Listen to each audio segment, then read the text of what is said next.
लेकिन त्याग बड़ा मुश्किल होता है, राग सरल है। अनेक प्रकार की यातनाओं को सहते हुए भी व्यक्ति उसी अवस्था में रहने में प्रसन्न है, उससे विरत होने में उसे प्रसन्नता नहीं। तो यत्न तो दोनों कर रहे हैं, योगी भी यत्न कर रहा है, भोगी भी यत्न कर रहा है। भगवान कहते हैं यत्न तो दोनों कर रहे हैं। एक संस्कृत आत्मा है और दूसरा अकृत आत्मा। ये दो शब्द हैं इसके लिए, संस्कृत आत्मा और अकृत आत्मा। अकृत आत्मा माने असंस्कृत आत्मा, संस्कारहीन आत्मा। यहां आत्मा माने बुद्धि, यहां आत्मा माने आत्मा नहीं है। गीता में, उपनिषद में आत्मा शब्द के कई अर्थ है। आत्मा माने शरीर, आत्मा माने इंद्रियां, आत्मा माने मन, आत्मा माने बुद्धि, आत्मा माने जीवात्मा, आत्मा माने परमात्मा। ये आत्मा शब्द का प्रयोग कई अर्थों में किया जाता है। ये देखना होता है कि यहां किस अर्थ में आत्मा शब्द का प्रयोग है। तो यहां पर कृतात्मा और अकृतात्मा, तो अकृतात्मा और कृतात्मा को संस्कृत आत्मा ऐसे कहते हैं। संस्कृत आत्मा और अकृतात्मा, जो विशुद्ध चेतन है सही में वह तो न कृतात्मा है न अकृतात्मा है, वह तो इन दोनों अवस्थाओं से परे है। विशुद्ध आत्मा जो है वह न संस्कृत आत्मा है जो चेतन है, विशुद्ध चैतन्य घन, उसमें तो कोई संस्कार की कल्पना नहीं की जा सकती। इसलिए अकृत आत्मा कौन हुआ? अकृत आत्मा है अकृत बुद्धि और संस्कृत आत्मा है संस्कृत बुद्धि। संस्कृत परिमार्जित संशोधित बुद्धि है संस्कृत आत्मा। इसको गीता में कहा है नियत आत्मा। गीता में भगवान ने दूसरी जगह नियत आत्मा कहा है।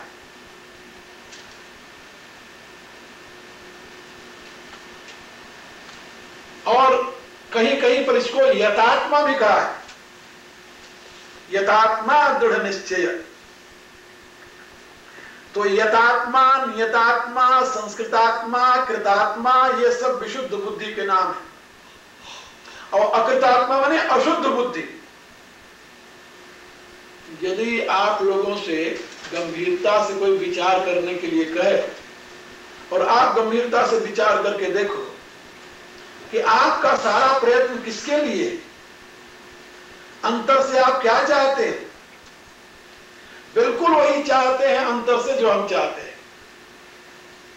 हमारे और आपके चाह में कोई भेद नहीं है, कोई अंतर नहीं है, बिल्कुल अंतर नहीं है। हमारे आपके चाह की पूर्ति के रास्ते में अंतर है, चाह में कोई अंतर नहीं है।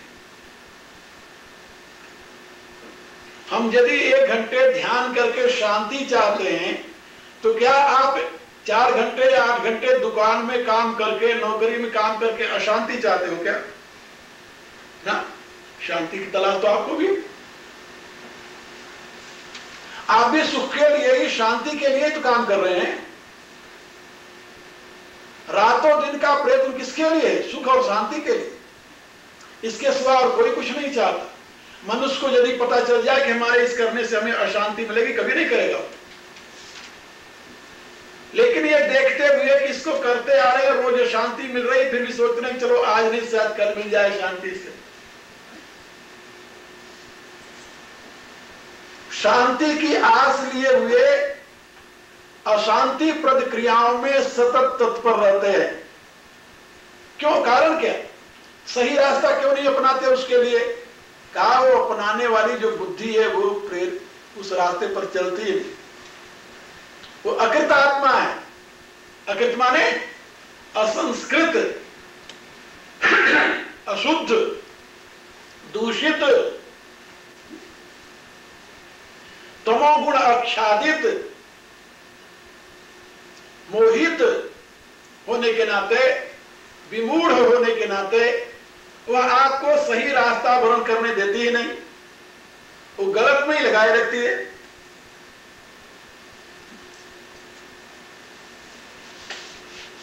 शास्त्रकारों ने एक बड़ी अच्छी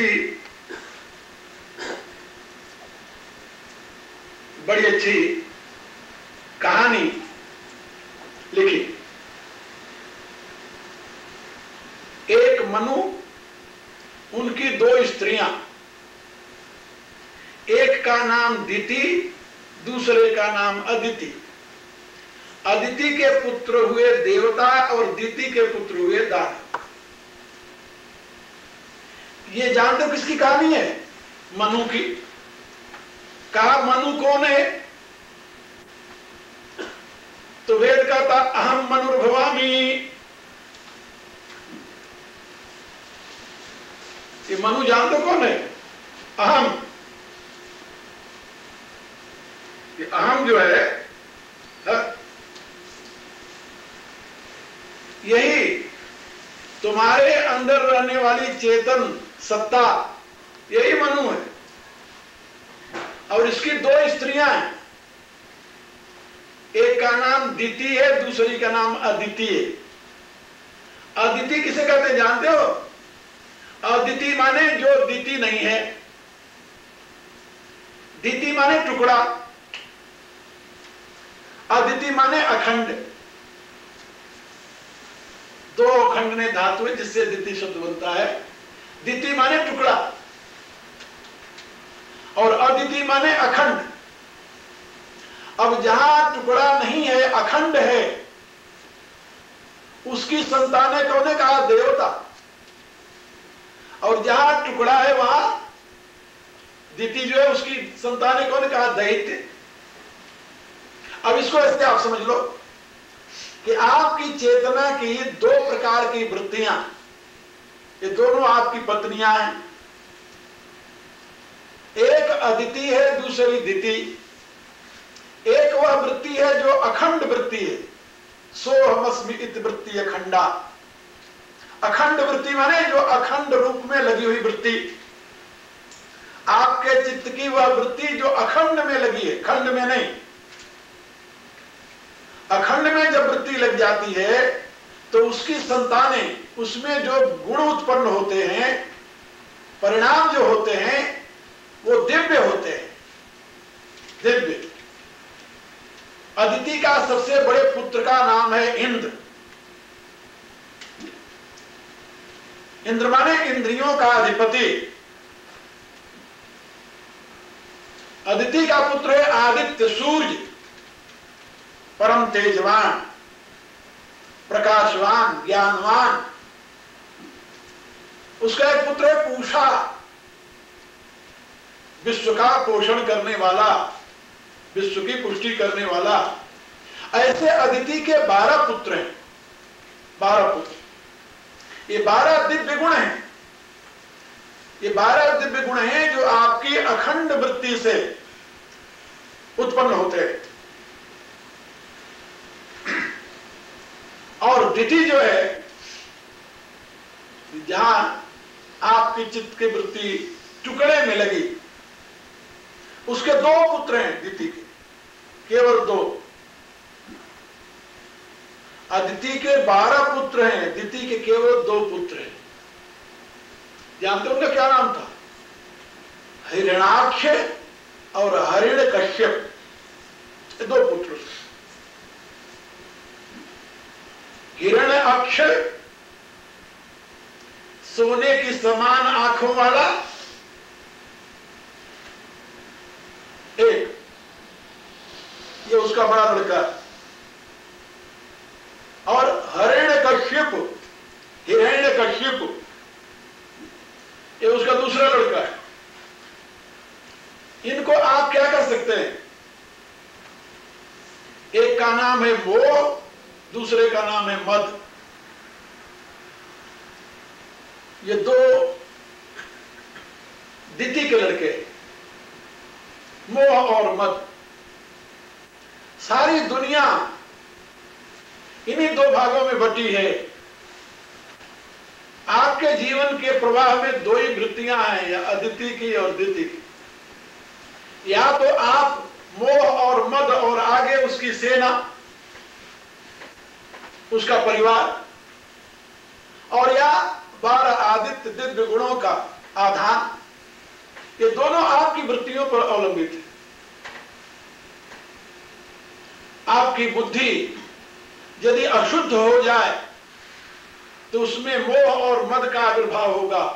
आपकी बुद्धि यदि शुद्ध हो जाए तो उससे 12 दिव्य गुणों का आविर्भाव होगा। 12 दिव्य गुण, ये उस कथा का सार है।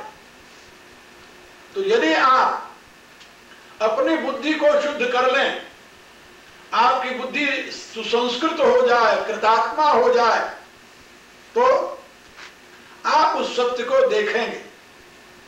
और यदि आपकी बुद्धि अशुद्ध है, अकृतात्मा है, असंस्कृत आत्मा है, तो आप उस सत्य को प्रयत्न करते हुए भी नहीं देख पाए। दुनिया का कौन ऐसा प्राणी है जो प्रयत्न नहीं कर रहा है? यहां यतंतो शब्द है। यतंतो माने यत्न करता हुआ, यतंत अपि, यत्न करता हुआ भी, यतंत योगिनः और यतंत अकृतात्मानः, दोनों यत्न कर रहे हैं। रातों दिन मेहनत वो भी कर रहा है, वो भी कर रहा है। वो बल्कि उतना नहीं करता जी। 8 घंटे लगातार आप काम करते हैं। यदि अपनी दुकान हो तो 10 घंटे 12 घंटे भी करेंगे। कौन ऐसा योगी है जो 12 घंटे बैठकर समाधि रोज लगाता है? लेकिन नहीं, यह तुम दोनों कर रहे हैं, दोनों की दिशा अलग है। एक बार एक महात्मा बैठे हुए थे, बहुत दिन बाद उनका एक शिष्य आया, सुना था कि वो नहीं आता, तो उन्होंने बड़े कई लोगों से कहकर उसको बुलवाया कि भाई तुम उससे कहो, बड़ा अच्छा सात्विक बुद्धि वाला आदमी था, क्यों नहीं आता? बहुत बिजी है, बहुत बिजी है। तो एक दिन वो आया। जब वो आया तो उस महात्मा जी ने उसको देखा दूर से, तो दौड़ करके आगे से दंडवत किया, प्रणाम, नीचे सो करके। उसने देखा कि ये क्या हो गया गुरु जी को। आइए आइए। अब वो भी प्रणाम करने लगा, तो देखा वो तो सोकर प्रणाम कर रहे हैं। तो कहने लगा कि स्वामी जी आप मुझे प्रणाम क्यों कर रहे हैं? कहा तुम मुझे क्यों प्रणाम कर रहे हो? कहा आप तो महात्मा हैं। कहा हम तो महात्मा है, लेकिन तुम तो महात्मा के भी महात्मा हो भाई। कहा ये कैसे? कहा मैं कैसे महात्मा हो गया? अरे कहा आप सारे संसार को छोड़ करके भगवान में लगे हुए हैं, तो महात्मा तो आप हैं। वो कहने लगे महात्मा त्याग के नाते तुम मुझे महात्मा मानते हो? कहा जी हाँ भगवान। कहा तो मेरा त्याग बड़ा या तेरा? हमने तो इस नाशवान संसार को छोड़ा, मलमूत्र के द्वार को छोड़ा, और तू, अरे तू तो इसके सृजनहार को छोड़कर बैठा हुआ है। तो बड़ा महात्मा त्यागी तू है कि मैं हूं? तेरा त्याग मेरे से बड़ा है, इसलिए मैं तुम्हें दंडवत कर रहा, प्रणाम कर रहा। तू महात्यागी, भगवान को छोड़कर बैठा हुआ है। ये मनुष्य की वृत्ति कि वह अनेक प्रकार की पीड़ाओं को सहता हुआ इस संसार में ही भटकता रहता है। यत्न नहीं करता, ऐसी बात नहीं, यत्न तो करता है, लेकिन उसका यत्न योग का यत्न नहीं है, भोग का यत्न है। इसीलिए पहले बताया यतंतः योगिनश्चैनम योगिनश्च एनम पश्यन्ति आत्मनि अवस्थितम्। इस परम चैतन्य को, परम सत्य को, आत्मस्वरूप को यत्न करने वाले योगी अपनी बुद्धि में स्थित उस परम चैतन्य को देख लेते हैं और यतंतो अपि अकृत आत्मानो, और रातों दिन प्रयत्न करता हुआ भी वह अशुद्ध बुद्धि वाला व्यक्ति न एनम पश्यन्ति, वे अशुद्ध बुद्धि वाले व्यक्ति इसको नहीं देख पाते। क्यों नहीं देख पाते? का अचेतस। अचेतस, अचेतस शब्द पंजाबी में बड़ा प्रचलित है। तेरा चेता कहां गया था? चेता, वो चेता शब्द जो है उसी को यहां अचेतस का, बिना चेत का। चेता उसका ठीक नहीं काम कर रहा, सही जगह पर नहीं है, जहां लगना चाहिए वहां नहीं लगा है, इसलिए वो अचेतस है। अचेतस माने असावधान, अज्ञानी, अविवेकी। चेता नहीं है उसका, ऐसी बात नहीं, चेतना तो है उसमें, लेकिन वो यथार्थ स्थान पर नहीं है, जहां लगना चाहिए वहां नहीं लगी है। इसलिए भगवान ने बताया कि मनुष्याणाम सहस्रेषु कश्चित् तत्सिद्ध है और यत्तावत् सिद्धानाम कश्चिन् माम वेत्ति तत्त्वतः। यद्यपि साधना करने वाले जो हैं हजारों में कोई एक हैं, और उन हजारों में, साधना करने वाले हजारों में, साधकों में कोई एक मुझे देख पाता है। साधकों के लिए, योगियों के लिए देखना भी दुर्लभ है। और जो अचेतस हैं,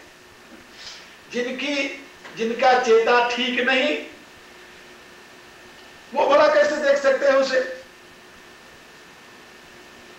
दूषित बुद्धि वाले, अकृतात्मा, जिसने बुद्धि को शुद्ध नहीं किया। भगवान कहते हैं साधना करनी है, सत्य को जानना है, तुम पहले अपनी बुद्धि को शुद्ध करो। तुम्हारी बुद्धि यदि शुद्ध होगी तब तुम सत्य को देख पाओगे। और शुद्ध बुद्धि कब होगी? भगवान ने ऊपर बताया, ये तंतो योगी ना, योगी बन जाओ, तुम्हारी बुद्धि शुद्ध हो जाएगी। क्या योगी बनने का अभिप्राय क्या? लाल कपड़े पहन ले? बोले नहीं, नहीं, लाल, पीले, काले, नीले, हरे कपड़े से उसका कोई मतलब नहीं। योगी ना माने युक्ताहार विहारस्य, युक्त चेष्टस्य कर्मसु, युक्त स्वप्नावबोधस्य योगो भवति दुःखः।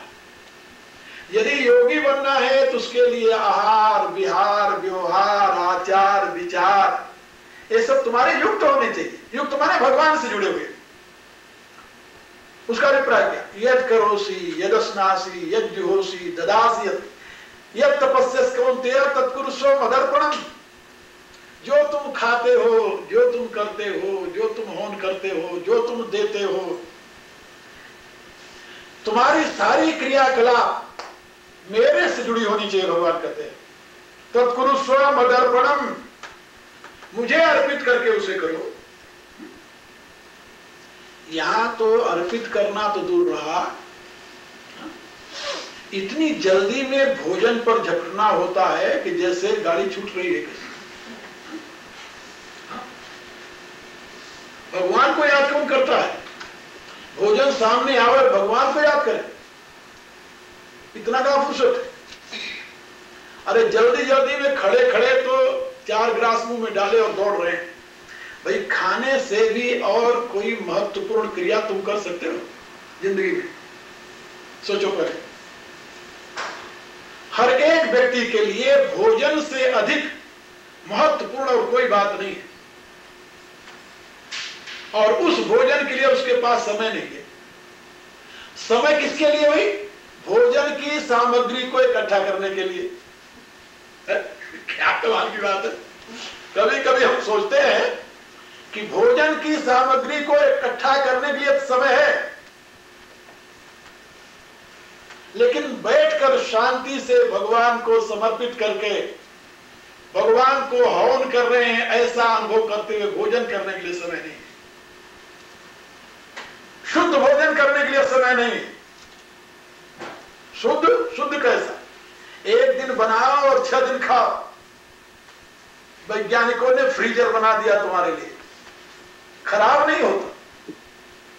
ये तो चीज कई दिन तक खराब नहीं होती। खराब नहीं होती माने क्या? उससे बदबू नहीं आती, दुर्गंध नहीं आती, यही ना? खराब क्यों नहीं होती? खराब तो रात्रि बीत गई, खराब हो गई। खराब होने में तो केवल दिन का साया गया और रात्रि बीती और वस्तु दूषित हुई, तामसिक हो गई। गीता के 17वें अध्याय में ये बात भगवान ने समझाई। यात्यामं गतरसम पूति पर्यूषितम चयत उच्छिष्टम मपिचा मेद्यम, उसको क्या कहते हैं? अमेद्यम आहार तामसप्रिय। ये तमोगुणी आहार है। रात्रि बीती तहा वो अमेद्य बना, केवल रात्रि बीती। और हम कहते हैं क्या अंतर पड़ता, कोई खराब नहीं हुआ, देखो ना कोई बात थोड़ी आ रही। हम तो इसे फ्रीजर में रखे थे, फ्रीजर उसको लिए क्या करेगा? हमने यहां देखा आकर के, एक दिन पकाए और 6 दिन खाए। पति पत्नी दोनों काम कर रहे हैं दिन भर, रात्रि में मरे टूटे आए। अब किसमें शक्ति है? भोजन बनाओ। तो भोजन बनाने के लिए एक दिन है रविवार, और भोजन के लिए ग्रोसरी लाने के लिए एक दिन है शनिवार। शनिवार को ग्रोसरी ले आओ, रविवार को पका करके फ्रीजर में रख दो और 6 दिन तक खाते रहो। भला सोचो, ये यहां की जिंदगी की कहानी है। और ऐसे आहार से कौन सी विशुद्ध बुद्धि का उदय होगा? शाकाहारी की बात तो अलग रही, यहां जो मांसाहारी है उनकी भी यही गति है।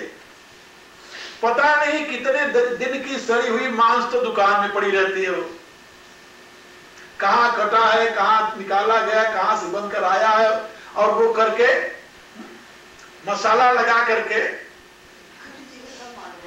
और उसमें लटका दिया है। आप देखिए, और वहां से उठा कर ले आते हैं, पता नहीं कितने दिन की है वो, और फिर उसको पका कर रख देते हैं, फिर सप्ताह तक खाते रहते हैं। ये राक्षसी वृत्ति है, राक्षसी। इसको आसुरी वृत्ति कहा गीता। आगे 16वां अध्याय इसी की व्याख्या है। ऐसे आहार करने वाले को कौन सी विशुद्ध बुद्धि मिलेगी? सोचो पहले। शांति नहीं है, संतोष नहीं है, स्थिरता नहीं है। एक की कमाई से पूरा नहीं पड़ रहा, इसलिए दोनों कमाएंगे, और दोनों कमाते कमाते जब थक जाएंगे, टूट जाएंगे, तो मिलेगा क्या? पूछो तो क्या मिलेगा भाई? कुछ नहीं मिला, तो कुछ नहीं जिंदगी भर। एक दिन सुख से बीता कोई नहीं बीता। तुलसीदास जी ने क्या कहा? वो तुलसीदास जी अमेरिका तो आए नहीं थे, यहाँ की गति देखो, होते कुछ और लिखते हो। लेकिन वो तो भारत में ही लिख गए कि दासत ही गई बीत निशा सब कबो नाथ नींद भर सोए। कहे मेरे प्रभु, बिस्तर लगाते लगाते रात्रि बीत गई, नींद भर सोने का अवसर नहीं मिला। कहने का अभिप्राय कि सुख का प्रबंध करते करते सारी जिंदगी बीत गई, सुख नहीं मिला। नहीं। इसलिए कर्म नहीं करते, यत्न नहीं करते वे लोग, ऐसी बात नहीं। यत्न तो करते हैं, योगी भी यत्न करता है, भोगी भी यत्न करता है। योगी का यत्न जो है वो कृतात्मा का यत्न है, विशुद्ध बुद्धि वाले का यत्न है, और भोगी का यत्न जो है वो अकृत आत्मा का यत्न है, अशुद्ध बुद्धि से किया हुआ यत्न है। वही क्रिया यदि आप विशुद्ध बुद्धि से करें तो आप भी योगी बन जाएंगे। वही क्रिया, क्रिया दूसरी नहीं। क्रिया बदलने के लिए गीता नहीं करती, ना ना। गीता ने कभी भी कर्म बदलने का उपदेश नहीं दिया। गीता ने कर्म के पीछे भाव को बदलने का उपदेश दिया है, कर्म बदलने का नहीं दिया। जो कर्म तुम कर रहे हो वही कर्म करो। अर्जुन पहले भी युद्ध करने जा रहा था और बाद में भी युद्ध ही किया, लेकिन युद्ध करने की जो उसकी पहले दृष्टि थी वो अयोगी की थी, और बाद में वही युद्ध उसने योगी की दृष्टि से किया। तस्माद योगी भवार्जुना, भगवान ने निर्देश दिया कि अब तू योगी हो जा। योगी का कर्तव्य क्या है? परमात्मा के नाते करना, ये योगी है। खाना पीना सोना, यहां तक संतान उत्पत्ति भी परमात्मा के नाते करना, ये योगी का काम। जितने बड़े बड़े ऋषि थे सब गृहस्थ थे, अधिकांश। उनकी प्रत्येक क्रिया परमात्मा से संबंधित होती थी। संतान उत्पन्न करने के लिए जिससे पवित्र आत्मा उनके द्वारा संसार में जन्म ले, इसके लिए पहले वो अपना जीवन तपस्या में बनाते थे, अपने आहार विहार को उस प्रकार का योग्य बनाते थे। बृहदारण्य उपनिषद में ये सारी विधियां समझाई गई हैं। तुम्हें बलवान पुत्र चाहिए, विद्वान पुत्र चाहिए, किस प्रकार का पुत्र चाहिए, जिस प्रकार का पुत्र चाहिए उस प्रकार के आहार विहार की उसमें व्यवस्था है। तो ऋषि लोग उस प्रकार की व्यवस्था के अनुसार अपना जीवन बनाते थे।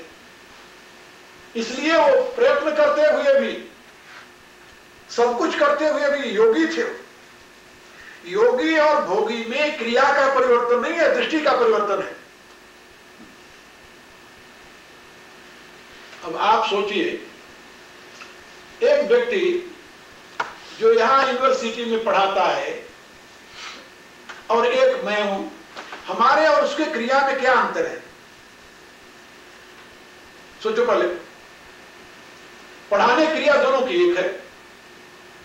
वो सप्ताह में 3 दिन 4 दिन पढ़ाता होता, हम तो 8 दिन पढ़ाते रहते हैं। और सप्ताह में यदि 7 दिन होता होगा तो हम 14 दिन पढ़ाते हैं, क्योंकि उसका तो पीरियड निश्चित है। 1 घंटे पढ़ाना तो 1 घंटे पढ़ाएगा या 45 मिनट ही पढ़ाएगा। और हमें 1 घंटे पढ़ाना तो हम 1.25 घंटे पढ़ाते हैं, 1.5 घंटे पढ़ाते हैं। सोचो पहले, पढ़ाने क्रिया कोई है, ज्ञान देना ना, वो भी ज्ञान दे रहा, हम भी ज्ञान दे रहे हैं। विषय के कोई अंतर नहीं है। जो फिलोसफी पढ़ा रहे हैं, जो समाज शास्त्र पढ़ा रहे हैं, जो एथिक्स पढ़ा रहे हैं, जो रिलीजन पढ़ा रहे हैं, वो भी प्रोफेसर कहे जाते हैं, है तो वो भी पढ़ाने वाले, वो भी टीचर है। कर्म में कोई अंतर नहीं है। अंतर कहां है? सोचो पहले, अंतर भाव में। हम क्यों पढ़ा रहे हैं और वो क्यों पढ़ा रहे हैं, बस इतने अंतर है। वो क्यों में अंतर है, कैसे में अंतर नहीं है, क्या में अंतर नहीं है, क्यों में अंतर है। क्रिया के पीछे 3 बातें होती हैं, क्यों, क्या, कैसे। क्यों, क्या, कैसे। और एक और होता है उसमें कब, ये चौथी बात जोड़ दी जाती है। पढ़ाना है, क्या पढ़ाना है, कैसे पढ़ाना है, कब पढ़ाना है, ये कॉमन है। लेकिन क्यों पढ़ाना है, बस इसी में अंतर है।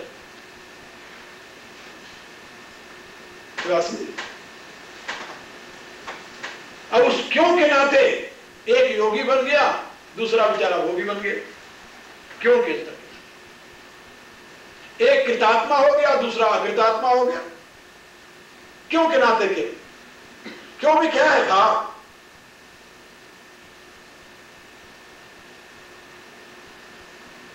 इस भाव के नाते भगवान ने कहा भाव बदल दो, क्या, कैसे और कब को मत बदलो।